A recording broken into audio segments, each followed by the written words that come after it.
Welcome. You're tuned into Life is a Sacred Journey. Every week, we bring a new perspective to aging and caregiving. Here is your host, Micheal Pope. Good morning, good afternoon, and good evening to all of you out there in the virtual neighborhood of Life is a Sacred Journey. I am your host, Micheal Pope, and it is my honor to be here again another Friday morning with you. It is a beautiful, beautiful morning in California. I hope it is beautiful morning, afternoon, or evening wherever you are.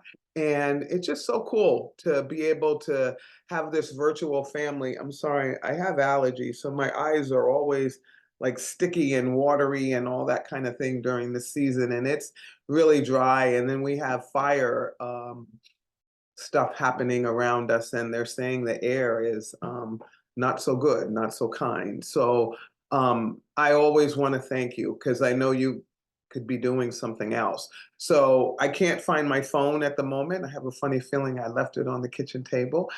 So hit the share button. Let people know that you're there. Let people know that we're here, and let them know that I'm going to be going into PowerPoint mode. I have two PowerPoints that I'm going to show you, two slides, because I really want to clarify and inform you about what the difference is between Alzheimer's and the word dementia, Alzheimer's disease, dementia, because in my now 28 years of in this level of care, providing this level of care, I've heard people say, and it was just asked of me or said to me, my mom has dementia, but it's not Alzheimer's, or my mom has, I think it's dementia, but I'm glad it's not Alzheimer's. And that's not quite right, because it also is a kind of a little bit of a psychological setup if you really don't know what form of dementia your loved one is living with,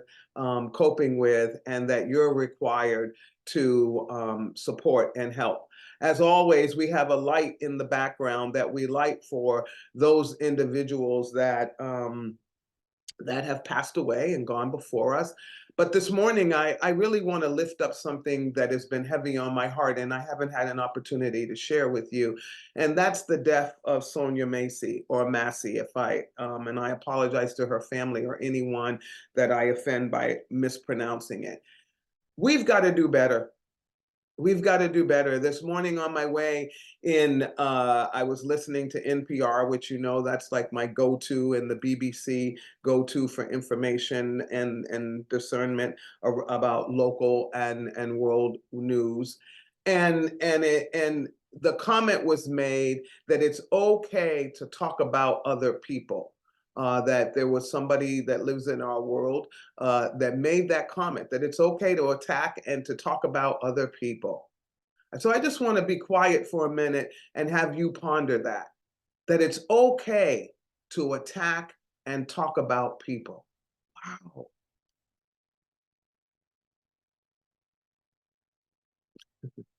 We have to do better.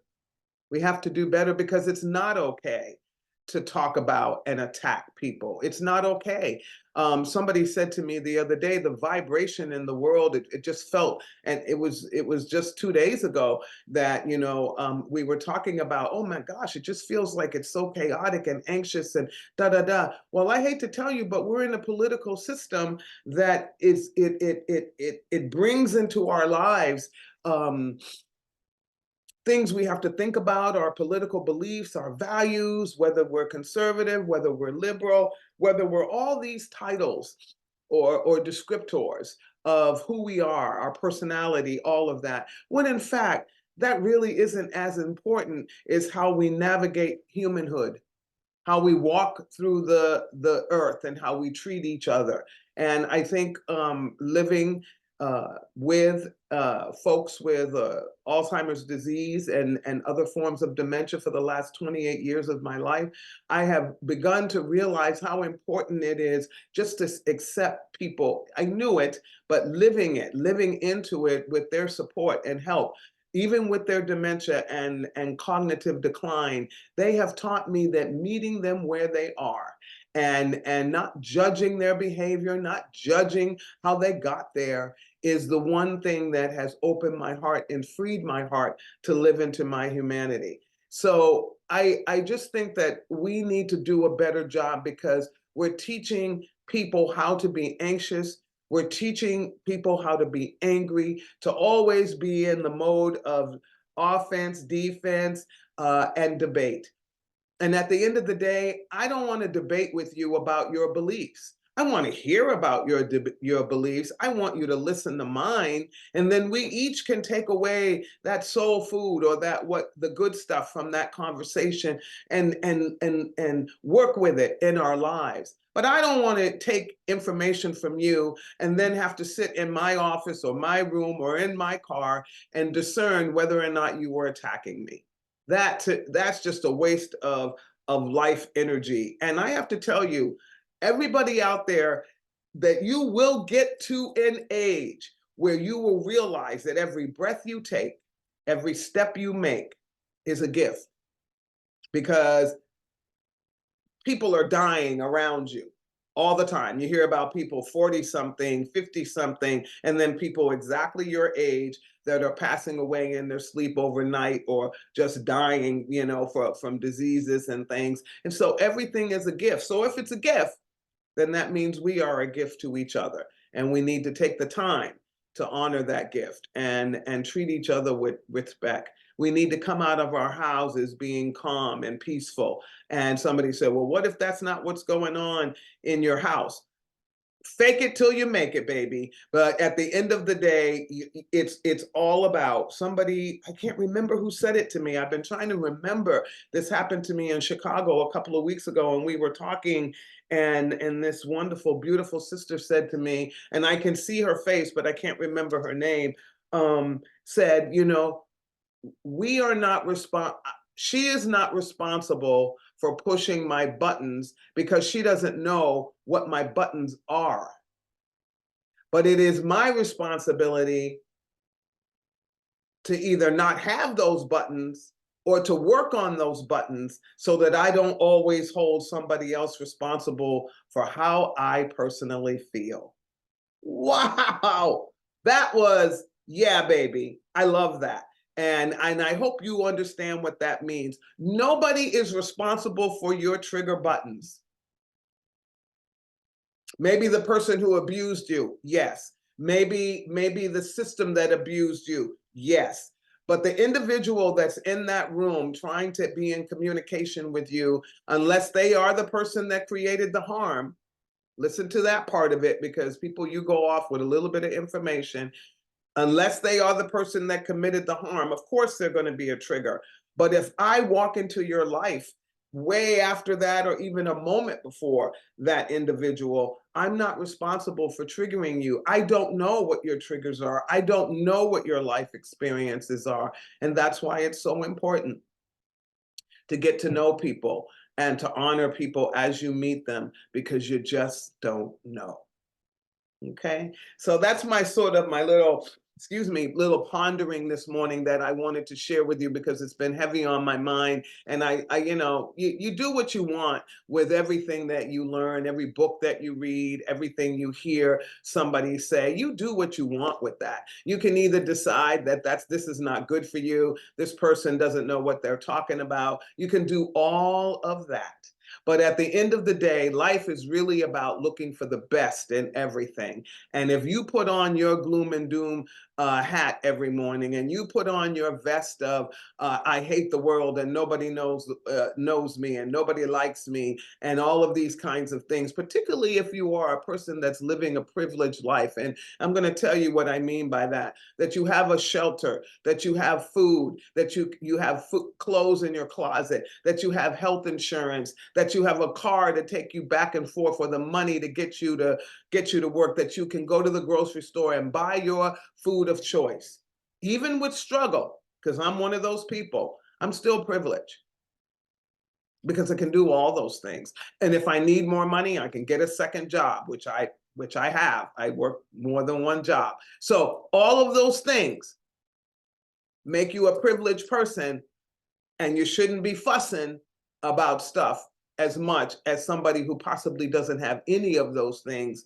or any portion of those things, because that impacts their lives in a very negative way. Of course, we all want more. Of course, we all want to have luxurious things, because that's just somehow how the world has constructed us and built us. But that just because you want stuff doesn't mean that you're living in the same level of poverty, oppression that other people are. So shine on, but remember who you are, and remember that as a human being, we all are privileged if we have certain things in our goodie grab bag of life, and then we need to realize that and go out into the world being grateful for those things. Okay, that was my pondering. So now I'm going to share my screen with you. This is something I haven't done on Life is a Sacred Journey ever. But I'm going to do it today, because what I want to do is share with you a video, not a video, PowerPoint that I put together. So I'm sharing my screen, and we're going to move this down, and we're going to start the slideshow. I think I can do this. All right, now. All right, here we go. So what I wanted to really work with and explain to all of you, one, that dementia is an umbrella term used to describe a collection of symptoms that decreases the ability to perform daily activities. Okay, so dementia is an umbrella term. It does not tell you what disease is creating the dementia. Okay, let me repeat this again. Hope you have your pen and pencil, or you can go back to this. We'll be on YouTube and different platforms. Dementia is an umbrella term used to describe a collection of symptoms that decreases the ability to perform daily activities. Doing your sleeve, tying your shoes, buckling your shoes, putting a necklace on, buttoning your shirt, combing your hair, brushing your teeth. This is why you begin to see, when people stop taking care of themselves, that is one of the precursors of Alzheimer's disease. Mom smells a little bit. I wonder how often she's bathing. So it's the symptoms that decreases the ability to drive. This morning I had school's back, yay! But the traffic is crazy, right? And then there was construction going on. With dementia, I would not have been able to remember some of the highways and the sideways and the byways that I could take to still get to work on time. So dementia is, again, the collection of symptoms that decreases your ability or your loved one's ability to perform the daily activities of living, okay? Alzheimer's disease, and I apologize, I took this off the World Wide Web, so to speak. I want to thank the Alzheimer's Association for this graphic. Alzheimer's disease is between 60 and 70% of all dementias. So I'll read it because it's a little, gonna have to have somebody make this for me. 60 to 70% of all of the dementias are Alzheimer's disease. And there are varying forms of Alzheimer's disease within the umbrella, let's say. So you got the bigger umbrella for dementia, and then under the little tiny umbrella hanging down from there, Alzheimer's disease makes up 60 to 70%. And then within that 60 and 70%, there are other levels of Alzheimer's disease.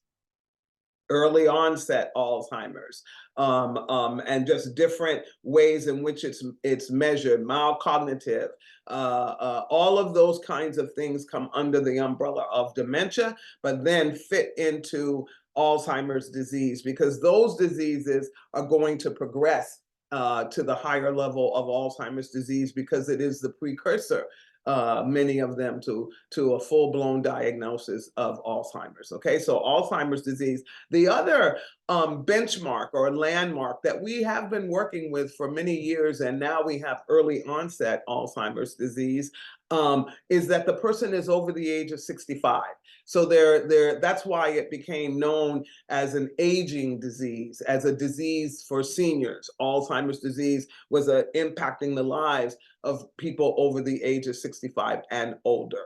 The longer you live after 65 without a diagnosis of Alzheimer's, your probability and percentage kind of gets less, but many people, if they live to be 90, 100, will show some forms of cognitive decline. Not everybody, and this doesn't apply to everybody, because there are people that are over 100 years old that are cognitively fit. Their bodies are fit. They're just moving a little slower and processing information in a different way. So Alzheimer's disease, here you go again, is one of the dementias, and it's probably the number one dementia that we speak about, okay? And because it does affect a person's ability to live into their daily activities and to be engaged in their financial plots of their life, their healthcare, all of that. Then you have vascular dementia, which is the second most common, and that is from something happening in the brain like a stroke, an aneurysm, blood clots, those kinds, vascular dementia, and that's 10 to 20% of all of the dementias. How is that different than Alzheimer's disease? That is different because the person will have the stroke, experience the cognition decline, and then plateau. Whereas Alzheimer's disease has a progressive rate, a progressive decline rate that is different than vascular dementia. Vascular dementia declines at a different rate and maybe not at all. We have a woman in our program who has had a major stroke. She's in our program because she does have some residual from that stroke as far as safety, cognition, and all of those kinds of things. But she would appear to anyone who didn't know her well as not having anything wrong with her at all, because she knows what's going on in the world. She knows her address. She's very engaged with her family. They travel with her. Her vascular dementia has only made it that she needs to not be alone because her safety decision-making was impacted by the stroke. That part of her brain was impacted in such a way that it's not coming back, but everything else had. But again, remember this, if that is the issue, that her safety cognition skills have been impaired, it doesn't make her able to drive, to live in a home alone, because what if there's smoke or something that's happening in that home? She would not know how to react to it without getting confused. So that's your vascular dementia. Your frontotemporal dementias, which is your three most common, which is 10% of all dementias, those dementias, we're beginning to start to see a little bit more behaviors, because it's the frontal temporal lobe where you have your decision making, how you react to things, emotional, all of that spaces are being attacked by the dementias, by the frontal temporal dementia. So behaviors start to look a little bit different. Alzheimer's disease does have its behaviors as you move and progress in the disease, and the person is more confused, but not all. Again, this does not apply to everybody. There are some people who live through their Alzheimer's disease very, I'm not going to say, I want to say passive, but not really passive, but without the anger, without, we have a lady who likes to grab and scratch us. We have another lady who likes to speak loud and sing out loud, and it's disruptive and it bothers other people. Those kinds of things, okay? The Lewy body dementia, which is the fourth most popular, which is 5 dementia popular, but the one that's diagnosed the most, 5% of all dementias. What we have learned about Lewy body dementias here at Alzheimer's Services of the East Bay is that if a person has Lewy body's dementia, the level of hallucinations, some of the physical impacts of that makes it really hard for them to be in a cognitive setting where the noise levels and the movements in the room will vacillate from being very peaceful and calm to 31 people plus staff roaming around in a room, and the energy that places in the space. Lewy body dementia folks have a really hard time with that. So they do much better in smaller programs, one-on-one. And we've had one person that had a Lewy bodies diagnosis that was able to be in a cognitive setting, and that's because their neurologists and their gerontologists worked together to make sure they could find what the drug, and they were taking a medication, what the medication would be to help take the edge off. And then that person was able, and we were able to give them a good experience here in the program. Frontotemporal dementias may have some behaviors as well, and sometimes medications are used to help with those things. I need you to know that I personally and Alzheimer's Services of the East Bay, as an organization that provides services to people with Alzheimer's and dementia, we love a medication-free environment as we can for our folks. But all of them are on some form of medication, like ASEB for the dementia, or taking a cocktail with vitamin D and different things, or they have high blood pressure or diabetes, so there's medications there.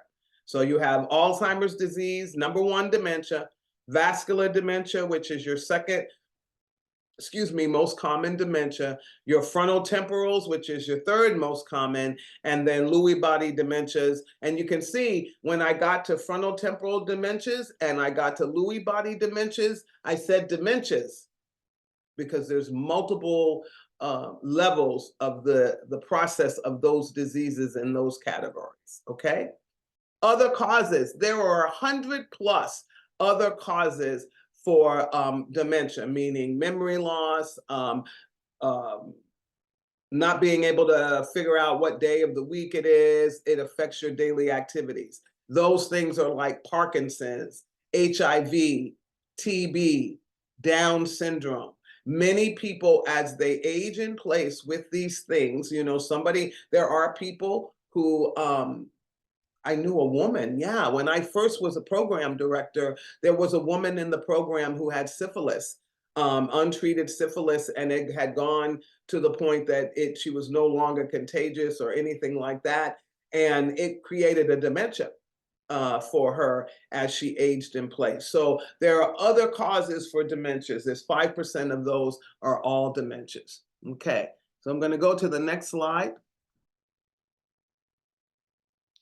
And I want to tell you about the symptoms. So this is my last slide, and then we'll go back to full screen.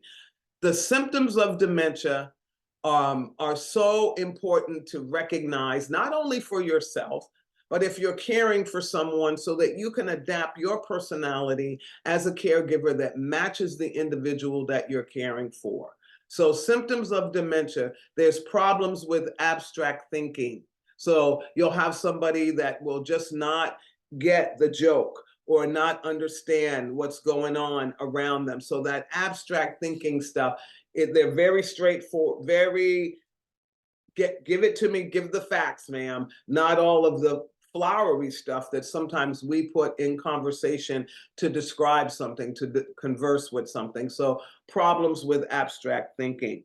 We also have problems, or persons living with dementia have problems with language, and if they're hearing impaired or sight on top of it, if their vision, those things impact the way that they navigate conversation. So it's really important that they see you and that you're close enough that they can hear you. And that is on you as the caregiver, whether paid or family member. And problems with language means finding the right word for something, substituting for words that they probably didn't use to describe something before, but it's the only word that comes into their mind. Sometimes that happens to all of us, but when it's somebody living with any form of dementia, it's happening all the time. And it starts to escalate as they progress in the disease. The hallmark for many of these dementias is memory loss. Memory loss. Alzheimer's, is the primary memory loss. And we're talking about short-term memory and long-term memory. Long-term memory is when you're discussing your little red wagon when you were a kid, or your bicycle. I had a red bicycle when I was a kid with a bell on the front. That's my long-term memory. Short-term memory is what I did yesterday afternoon, what I did a couple of years ago, what I did this morning. Short-term memory, it's still in the present, kind of, sort of, right? And did I brush my teeth with Crest toothpaste or this other toothpaste? Remembering a conversation that you had with somebody, and then they come back in the room and continue the conversation. You have to remember the first half or you get lost. That's memory loss. How to drive to work, what your kids' names are, what your grandchildren's name are, what the street that you lived on. I remember every single address that I've lived at. Why, I don't know. It's really well, I need to get rid of that out of the file cabinet. But that's in my file cabinet. I know my first phone number, but I also know my current phone number. But let me tell you this. The difference in aging today is very different than it was in the past, because in the past, people did have to remember phone numbers and da, da, da, da, da. The cell phone has ruined my ability to know phone numbers by heart.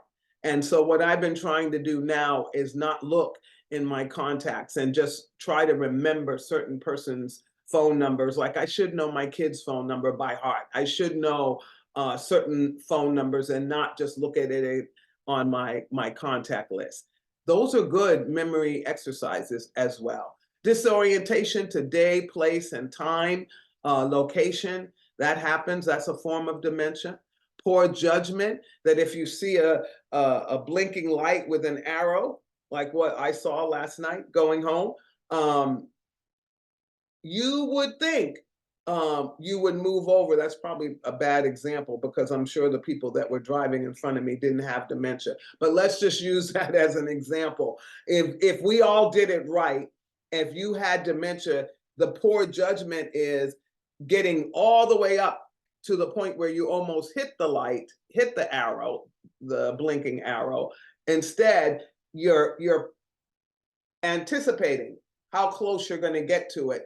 That poor judgment where you know that you didn't call anybody to fix your roof, but yet they knock on the door and they say, you contracted me to fix your roof, and you say, okay, but yet you haven't heard anybody on the top of the roof. They come downstairs and they say, okay, we'll start working on it. You may be here banging for a minute. Then they say, we're done. And you write them a check for, $15,000, $10,000. I don't know how much it costs, but that's poor judgment. And that's where you first begin to see it in the financial aspects of a person's life, that they begin to spend money in a way that it really looks bad, because it is poor judgment in the way. QVC, things like that, buying things that they don't need, and just storing them, and that's one thing. They start to hoard the things that they purchase. And so we want to make sure we assist them in that poor judgment.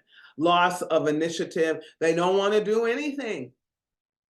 They're afraid. A lot of times I think folks are afraid because they realize this memory thing is happening to them. They have all these other symptoms, problems with language, disorientation, and they don't want to walk out into the world and be exposed to the evil, meanie bullies that are out here who will ignore you and not treat you with respect and listen. Can you imagine if you're having all those other symptoms that I just described, and then someone says to you, let's go for a walk?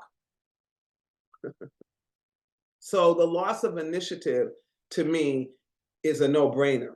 And so what that means is one-on-one contact, an invitation to be a part of art, an invitation to be a part of the world. Next Friday, our team of our folks, volunteers and staff, are going with 6 of our participants. That's all that signed up for it. We offered it to everyone. 6 participants of the program, 6 caregivers, and staff surrounding them are going to be going to the A's game. That's loss of initiative, but giving it back with all the boundaries around them that need to be around them. So loss of initiative to me is a no-brainer, but it is a symptom. And so that's where you have to be as a caregiver, bring the adventure and the awe back to life for them and get them engaged and involved. Misplacing things, yes and yes and yes. Now, we need to be careful because there are people, I know I have people in my life that misplace things all the time. I am one of them as far as keys are concerned. And a lot of times it's because the keys are in my pocket or in my hand when I come into the house and I'm in the house doing something else. I take those jeans off or I take that shirt off with the pocket and my keys stay where they are. Now, where that would be a problem is if I couldn't remember that I had left them in the pocket. I always remember where I leave them. I just don't put them on the key rack that's in the closet next to the front door, which is where they should go. I thought about that the other day. I'm like, just put the stupid keys on the thing. But again, I can have dialogue. I'm engaged in what's happening. Individuals with dementia aren't able to do all of that analyzing and assessment, okay? There may be some personality changes due to the fact that they're living in Thule fog and all the other symptoms. So I want you to remember the other 2, 4, 6, 7 things that I have said. All of that plays into the personality changes, the chemical, wherever it's happening, whether it was a stroke or Alzheimer's, frontotemporal, Lewy bodies, and all the other 100 plus, those diseases then, or those manifestations of those different quadrants of disease are going to create personality changes. So the sweet person or the person that never swore, the person that would never hit another person, there are individuals where that changes. And so you want to be careful, you want to pay attention, and then you want to see what is happening in the environment. What's happening in the environment prior to that behavior? Why did that person snap into a whole different mode? Were they isolated prior to? Were you asking them a bunch of questions where it just became impossible for them to answer them because the questions kept coming so rapidly, as well as I don't have that memory, so I don't know how to answer that question. It could be anything. It could be the heat wave. I know a lot of people that get agitated without dementia if it's over 90 degrees. I mean, you're kind of like, I'm hot, I'm sweaty. They don't have the emotional barometer that we have, or it's diminished. And so you're going to see personality changes and reactions to things. Difficulty performing familiar tasks. So this is brushing their teeth, or, I love the Little Mermaid movie. And one of the scenes in the Little Mermaid movie is in the beginning where Ariel is, examining the items from a shipwreck. And she takes the fork and she combs her hair with it. That to me is one of the best scenes to describe dementia. It looks like it could, and it could. A fork can comb your hair if you desire, because it's got the teeth in it, and so it looks like something that of course you would comb your hair with it if you didn't know what it was. Do you understand? So this person did know what a fork was at one time.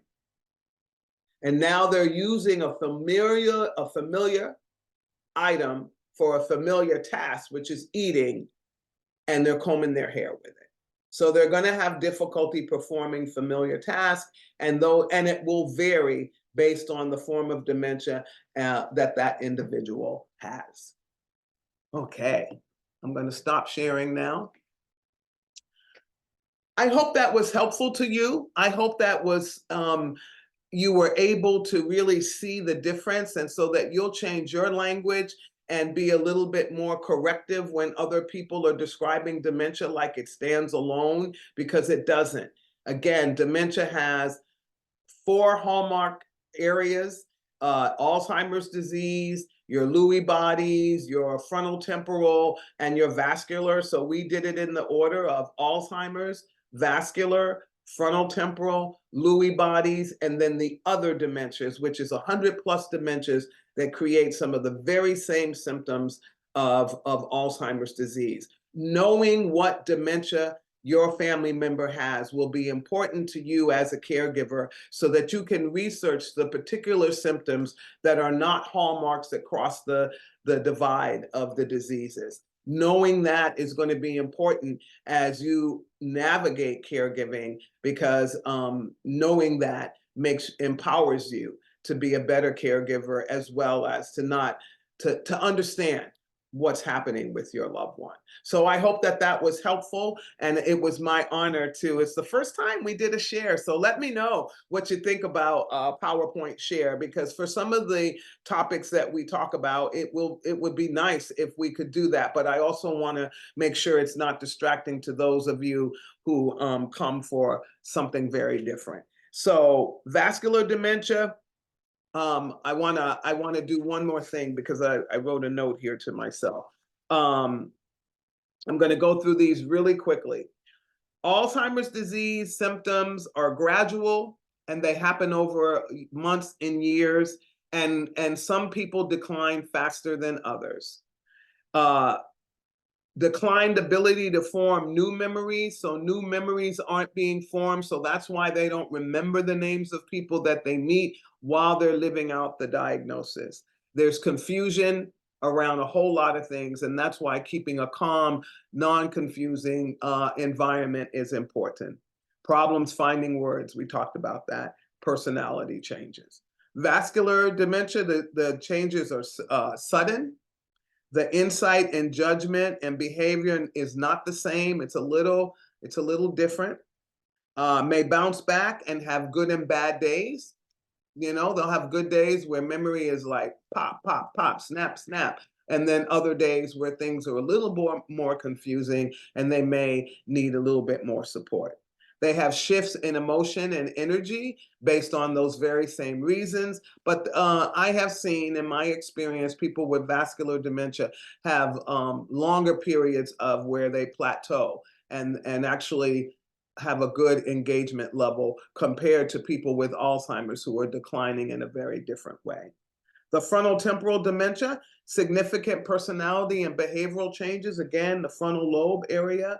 They have one of the symptoms is impaired planning, judgment, again, speech production. We're driving the car, we're trying to do a presentation, those kinds of things, you're going to see it.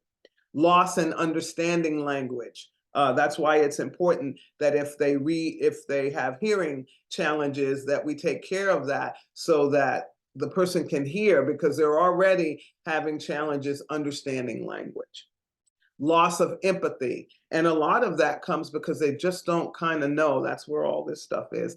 Empathy, they don't have that emotion. That emotion is impaired, and how it comes out is very different than if they did not have frontal temporal.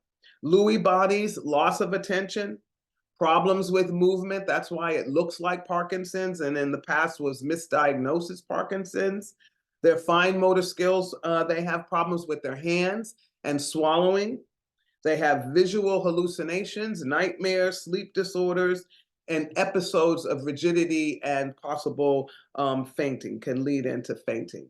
So I just wanted to do that for you this morning because of the conversations and the way people have been describing Alzheimer's and dementia to me, without the understanding that dementia is that umbrella and Alzheimer's is just the #1 dementia diagnosed. All right, friends. So as we end this time, I want to give a shout out to this incredible, modern, contemporary group. They've actually been here to California in another part of my life, but they're called The Many. And I'll do it straight. The Many, and they are great friends of mine, and you can find them if you look online. If you're looking for some contemporary, I'm going to say, I don't like to say just Christian music, because it's not just Christian music, but it's Christian music, but it's also uplifting music. It's music that gets you moving and thinking from mind, body, and spirit. The Many. So you can look them up online if you're looking for a group to come and for an event that you may be having. They are not local. You will have to support them in getting here to California, but this podcast goes out through the United States, so you may be very close to them. And if you are, I think they are an amazing group of singers and worship leaders and liturgists, and they're amazing. So let me show you the card one more time. The Mini. And I love them because their vision, their goal, they exude everybody being together, that we're all a part of the Mini. All right. Get your masks, buy some, and start wearing these when you are in public spaces. I've been exposed to COVID since I had it a couple of weeks ago now 4 times. And each time the person was not feeling well, but they didn't put a mask on. So if you have any symptom, even if you think you are having allergies, okay, because that's what I thought was happening with me when I was having COVID symptoms. I thought I was having allergies, and I wasn't. I was actually getting sick with COVID. So put a mask on so that you don't get people sick. I cannot get vaccinated now until September, when the new vaccination comes out for the strain that I've already had, and I can get COVID again. So can you. Okay, your mask, and make sure your mask is not here, but it's here. Okay, trust me, if I smile at you, my eyes will smile at you. You'll know. Okay, so wear your mask. K95. And don't throw them on the street. Throw them in the trash when you're done with them. I need to find out if they're biodegradable. That's something I need to find out. I don't know if they are. I hope they are. Keep a COVID-19 test at your house. Okay? Or I carry mine because I'm around people all the time. So have one, because if we have a surge, you're not going to be able to get one when you need it. So buy your COVID tester doohickey thing at a time. I don't know what COVID test. Okay. And again, I know the COVID antigen, it's that you can hear pros and cons, that, sometimes it works, blah, blah, blah. But I'm going to tell you, if you have COVID, it's going to tell you you have COVID. And that's what you want to know, because for me, I wanted to isolate, and I'm an asthmatic, you all know that. And so it's really important to me that I rest when I'm not feeling well. Okay. COVID test, mask. This is your ammunition. And then if I can't tell you to do a vaccine or not do a vaccine. I know people who are not vaccinated, never have been, and have never had COVID. So go figure. But at the end of the day, if you choose to, the new vaccine, heard on NPR this last week, will be out mid-September, and it's for the strain of COVID, the Omni, whatever, the one that keeps morphing. That's what I had. It attacks your respiratory system, and I still feel it. I feel the heaviness of it. I'm back to my normal activities, but I will tell you, I fall asleep every night in the chair. Yeah, like I usually get up out the chair, go wash my face, and prepare myself for my evening ritual. And the evening ritual, since I've had COVID, has not happened. I wake up at 2 or 3 o'clock in the morning from the chair. Then I'd wash my face and do everything, go to bed for another hour or two, because I wake up at between 4:30 and 5. So I spend half of my night sleeping in a chair, which before I did not do. So I know that's a symptom of the COVID, the fatigue and just being tired, because I refuse, I refuse to stop until I have to. So take care of yourself, drink plenty of water. Your immune system, one of my friends who has never had COVID, I know it's because her immune system is powerful. She exercises, she eats well, and she takes really good care of herself physically, spiritually, and mentally. So I guess that's one of the things. I'm not saying that to do that, okay? Because I know some of us do need to be vaccinated. We're exposed to people more, and that kind of thing.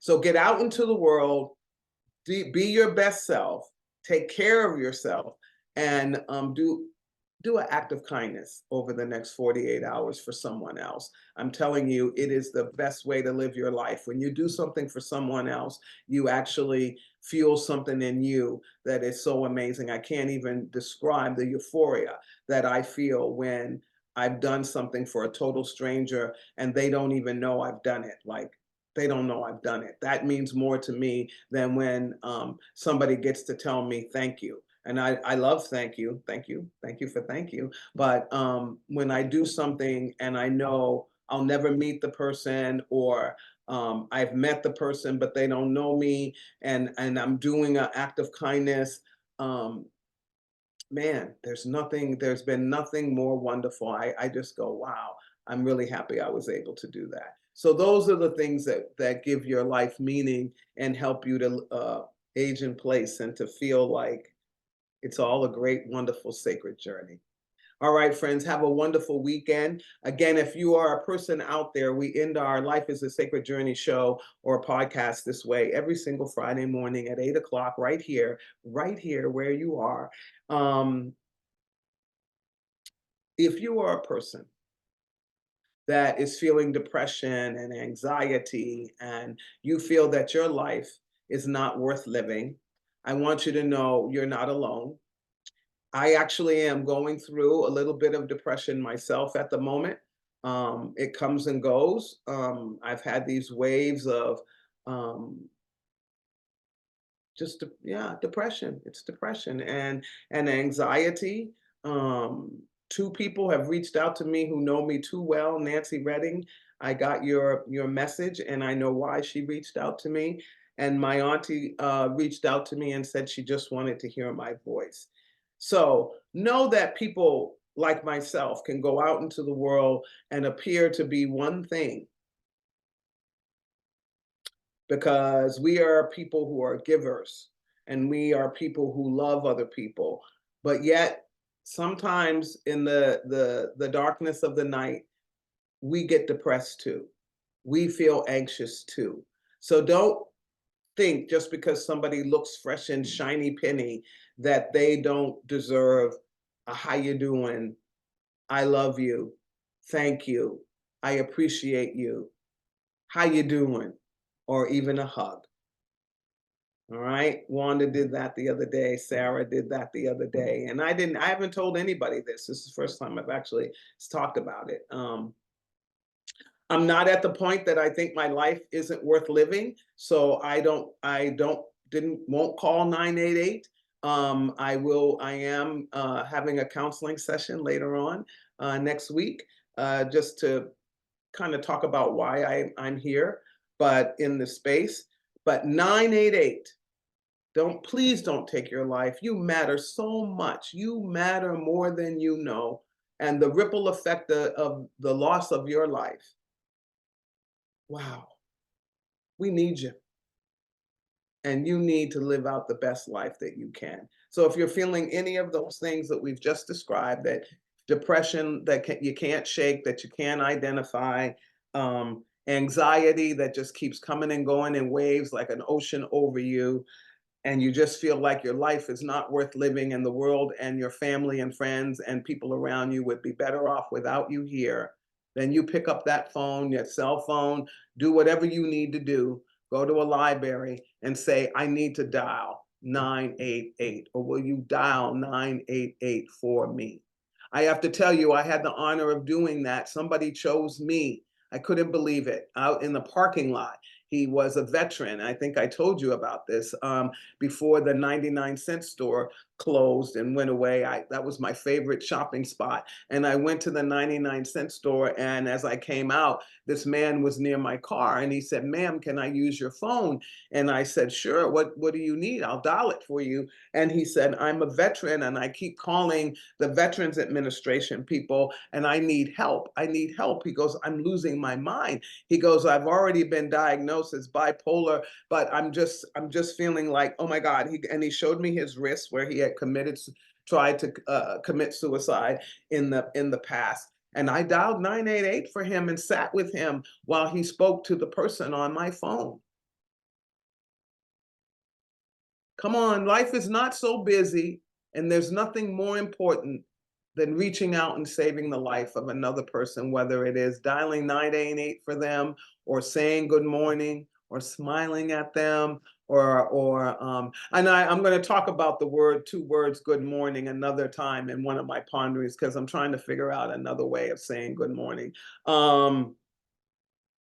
So go out and hug a tree, pet a cat, pet a dog, hug yourself, because if nobody's there to hug you, hug yourself, and have a great weekend. I don't know what the weather's going to be like here in California, but wherever you are, I hope it's weather that you could get outside. That's the one thing that I know lifts my spirits, fuels my soul, is being outside in nature. Tomorrow, I'm going to participate in the cancer walk down in Daly City. As you know, I am a cancer survivor. And so at the end of the day, I always want to give back wherever I can.